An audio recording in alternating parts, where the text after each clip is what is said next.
Assalamualaikum warahmatullahi wabarakatuh. Di sini kami dari kelompok 5 akan mempresentasikan tentang teknik pendekatan BK ABK. Mata kuliah konseling kebutuhan khusus. Adapun dosen pengampu yaitu Puji Maulana MPD. Dan nama-nama kelompok kami. Yang pertama, Dian Maulidia, Agus Priyantono, dan Muhammad Rizkillah. Baik, dari slide 1 ini saya akan menerangkan metode dan pendekatan bimbingan dan konseling ABK.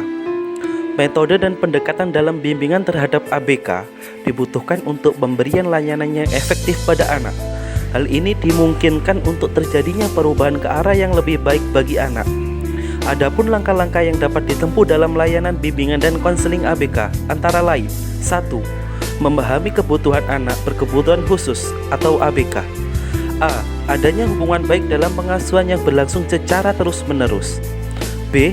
Perlindungan fisik dan rasa keamanan dengan aturan-aturan yang melindungi kebutuhannya. C. Adanya pengalaman-pengalaman yang menekankan kepada perbedaan individual untuk masing-masing perkembangan optimal anak. D.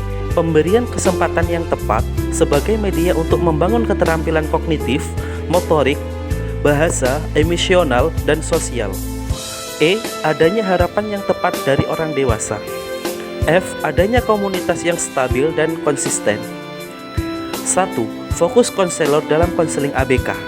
Yang pertama adalah A. Berfokus pada konsep diri dan evaluasi diri. Pada tahap awal konselor bergerak terhadap konseling ABK, maka yang harus menjadi fokus terhadap individu adalah mengenai bagaimana mereka memahami diri mereka dan bagaimana mereka berpikir tentang diri mereka sendiri. B. Layanan bimbingan konseling lanjutan dalam bentuk bimbingan karir. Setelah individu mantap dengan pemahaman dirinya baik berupa self-esteem, self-concept, konsep maupun efikasi dirinya, maka tindakan selanjutnya adalah membawa individu pada ranah aktual dalam upaya mewujudkan eksistensinya. Jenis layanan bimbingan konseling anak berkebutuhan khusus. Yang pertama yaitu layanan individu. Layanan individu pada anak berkebutuhan khusus meliputi layanan pribadi sosial yang berfungsi sebagai sarana anak berkebutuhan khusus untuk dapat memiliki penerimaan diri, konsep diri yang baik dan adaptasi terhadap lingkungannya. Yang kedua yaitu layanan bimbingan dan konseling kelompok.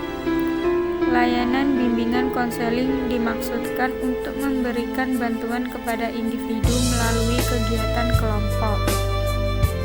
Di dalam kegiatan ini terjadi dinamika yang menyeluruh bagi seluruh peserta layanan, sehingga pesan utama dari setiap materi layanan dapat ditangkap dengan baik oleh anak. Yang ketiga yaitu bimbingan belajar. Bimbingan belajar merupakan bimbingan yang diberikan kepada anak agar dapat mencapai keberhasilan belajar secara optimal. Bimbingan ini lebih secara spesifik diperuntukkan bagi anak berkebutuhan khusus yang mengalami masalah kesulitan belajar. Kesulitan belajar di sini dapat mencakup beberapa dimensi yang diderita oleh anak berkebutuhan khusus, sebagaimana termaksud dalam kategoriasi anak berkebutuhan khusus di awal. Gangguan seperti disleksia, diskalkulia, dan disgrafika merupakan suatu hambatan yang harus dapat dipecahkan bersama oleh konselor dan konseling. Yang keempat yaitu bimbingan karir. Bimbingan karir bagi anak berkebutuhan khusus tetap merupakan suatu keharusan yang harus diberikan. Hal ini sesuai dengan prinsip bimbingan yang melihat individu secara utuh dalam hal bakat dan potensi yang harus dikembangkan. Bimbingan karir ini dapat dimaknai sebagai sebuah usaha untuk mengarahkan anak berkebutuhan khusus untuk dapat memahami potensinya sendiri, mengetahui jenis-jenis karir yang tepat, dan memahami konteks ruang lingkup dunia karir yang akan dijalani. Hal ini berkaitan dengan proses adaptasi serta penyikapan terhadap hambatan-hambatan dalam berkarir. Yang kelima yaitu alih tangan kasus. Layanan ini dimaksudkan sebagai sebuah tindak lanjut bila mana dirasa program layanan yang ada di sekolah tidak cukup mampu untuk mengatasi masalah anak berkebutuhan khusus, sehingga perlu dirujuk kepada pihak lain yang lebih ahli dalam memberikan jenis bantuan yang sesuai dengan kebutuhan anak. Kegiatan ini memerlukan sinergitas yang baik antara berbagai pihak yang terkait dengan anak berkebutuhan khusus. Dalam hal ini tentu saja adalah lembaga sekolah, orang tua, guru BK, dan para ahli terkait. Tentang teknik dan intervensi bimbingan dan konseling anak berkebutuhan khusus. Yang pertama, teknik konseling. Dalam teknik konseling ini ada dua, yaitu konseling Adlerian. Konseling ini melihat konseli secara utuh di balik kekurangannya. Artinya apa? Bahwa keberadaan dirinya tetap sama di mata konselor, tanpa adanya pandangan negatif atas kekurangan yang dimiliki oleh konseli. Hal tersebut sangat membantu konseli untuk menekan perasaan inferioritas atas kekurangan dirinya. Terus yang B, konseling humanistik atau eksistensialis. Teknik konseling ini dimaksudkan untuk mensinkronkan bakat dan kemampuan anak dengan hierarki tertinggi dari kebutuhan manusia, yakni untuk bereksistensi secara penuh dengan cara memanfaatkan potensi dan kelebihan secara maksimal. Dan dalam hal ini sejalan dengan kemampuan luar biasa yang dimiliki oleh anak yang berkebutuhan khusus, yang termasuk dalam kategori anak berbakat. Terus dilanjut yang nomor 2, intervensi konseling anak berkebutuhan khusus. Ini ada 3. Yang A, self esteem. Terus yang B, self concept. Terus yang C, meaningless. Kita bahas yang A terlebih dahulu. Ini yang A, ini self esteem. Menurut Wallace dan Marwell mendefinisikan self esteem ini sebagai proses dalam karakteristik perasaan seseorang tentang dirinya dan reaksi terhadap hal tersebut dengan emosional atau dengan perilaku.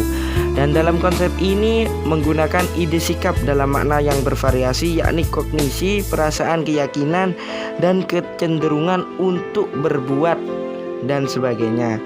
Terus kita yang bahas yang B, self concept. Nah, self concept ini dapat diartikan seperti persepsi, keyakinan, perasaan, atau sikap seseorang tentang dirinya sendiri. Terus yang C, meaningless. Dan meaningless ini merupakan jenis intervensi yang didasarkan pada pemikiran akan hakikat atau nilai dalam kehidupan seseorang. Terus yang bab 3, analisis penanganan terhadap anak berkebutuhan khusus dalam bentuk pemberian layanan bimbingan konseling sebagaimana telah dipaparkan di awal. Apabila ditarik garis besar, sifat layanannya dapat mencakup beberapa poin dimensi layanan bimbingan konseling terhadap anak berkebutuhan khusus. Yang pertama, dimensi edukatif. Dimensi edukatif ini seperti peningkatan kemampuan anak berkebutuhan khusus dalam memahami potensi dirinya sendiri. Yang kedua, dimensi developmental, yaitu pengembangan secara optimal seluruh aspek kepribadian anak berkebutuhan khusus melalui pengembangan kesiapan atau kematangan intelektualnya. Terus yang nomor 3, dimensi preventif, yaitu pencegahan timbulnya resiko atau masalah yang dapat menghambat laju perkembangan kepribadian anak berkebutuhan khusus. Terus yang 4, dimensi kuratif. Dalam dimensi kuratif ini yaitu upaya penanggulangan atau penyembuhan terhadap persoalan anak berkebutuhan khusus bagi mereka yang tergolong anak berkebutuhan khusus temporer. Terus yang nomor 5, dimensi ekologis. Nah, dalam dimensi ini yaitu pengembangan kompetensi atau tugas-tugas perkembangan anak secara optimal melalui rekayasa lingkungan baik fisik, sosial maupun psikologis dengan fokus pada upaya memfasilitasi perkembangan anak. Terus yang nomor 6, dimensi futuristik. Nah, dalam dimensi ini yaitu pengembangan wawasan, sikap dan perilaku antisipatif anak berkebutuhan khusus dalam pengambilan keputusan ataupun perencanaan kehidupan serta karir masa depan yang lebih memuaskan. Terus dari sini kita bisa menarik kesimpulan bahwasanya anak berkebutuhan khusus itu sangatlah memerlukan perhatian, pengalaman dan penanganan yang baik agar segala bentuk seluk-beluk persoalan yang dibahas dapat benar-benar dipahami untuk kemudian dicari solusinya. Meyakini bahwa setiap individual memiliki kelebihan dan kekurangan, berarti memiliki konsekuensi untuk menanggulangi masalah dan mengembangkan potensi. Ya, cukup sekian dari presentasi kelompok kami, kurang lebihnya kami mohon maaf. Akhirul kalam, assalamualaikum warahmatullahi wabarakatuh.